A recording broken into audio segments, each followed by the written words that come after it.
Friends, അപ്പം ഇന്നത്തെ update എന്തെന്നാൽ നമ്മുടെ തലപതി വിജയ് നായകനായിട്ട് അഭിനയിച്ചുകൊണ്ടിരിക്കുന്ന തലപതി 69 ഫസ്റ്റ് ലുക്ക് പോസ്റ്റർ പൊങ്കലിന് തന്നെ ഇറങ്ങുമെന്ന് ആൾമോസ്റ്റ് കൺഫേം ആണ്. നമ്മൾ ന്യൂ ഇയറിന് ഇറങ്ങുമെന്നാണ് വിചാരിച്ചത്, പക്ഷേ അത് നടന്നില്ല. പിന്നെ അജിത്ത് ഫാൻസിനെ വെച്ച് നോക്കിയാൽ നമുക്ക് പിന്നെ ലക്കാണ്. കാരണം അജിത്ത് ഫാൻസിന് വിടാമുയർച്ചി പൊങ്കലിന് റിലീസ് ചെയ്യുമെന്ന് പറഞ്ഞിട്ട് അവസാനം പോസ്റ്റ്പോൺ ചെയ്യുകയും ചെയ്ത് ഇന്നലെ ട്രെയിലർ റിലീസ് ചെയ്തുമില്ല. അത് വെച്ച് നോക്കിയാൽ നമുക്ക് കുഴപ്പമില്ല, പൊങ്കലാകുമ്പോൾ ഫസ്റ്റ് ലുക്ക് പോസ്റ്റർ വരും. അപ്പം ഞാൻ അറിഞ്ഞത് വെച്ച് നാളെ തീർപ്പ് നമ്മുടെ തലപതിയുടെ ഫസ്റ്റ് സിനിമയുടെ പേര് നാളെ തീർപ്പ് എന്നാണ്. അപ്പോൾ അതേ സെയിം നെയിം തന്നെയായിരിക്കും ലാസ്റ്റ് പടത്തിനുമെന്നാണ് അറിയാൻ സാധിച്ചത്. അതിനിടയിൽ വേറൊരു കേസ് എനിക്ക് പറയാനുള്ളത്, നമ്മുടെ ഉണ്ണിക്കണ്ണൻ ഇപ്പോൾ ചെന്നൈയിലോട്ട്, ഉണ്ണിക്കണ്ണൻ നിങ്ങൾക്ക് അറിയാമായിരിക്കും, നമ്മുടെ തലപതി വിജയുടെ ഒരു ആരാധകനാണ്. അപ്പോൾ അദ്ദേഹം ഇപ്പം നമ്മുടെ തലപതി കാണാൻ വേണ്ടി ചെന്നൈയിലോട്ട്, അങ്ങനെ അദ്ദേഹത്തിൻ്റെ സ്ഥലം പാലക്കാട് മംഗൾ ഡാം ഇവിടെയാണ്.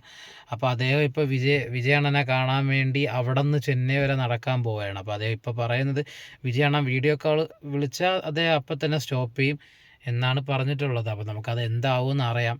അപ്പോൾ ഫ്രണ്ട്സ്, ബൈ ബൈ. അതാണ് ഇന്നത്തെ അപ്ഡേറ്റ്.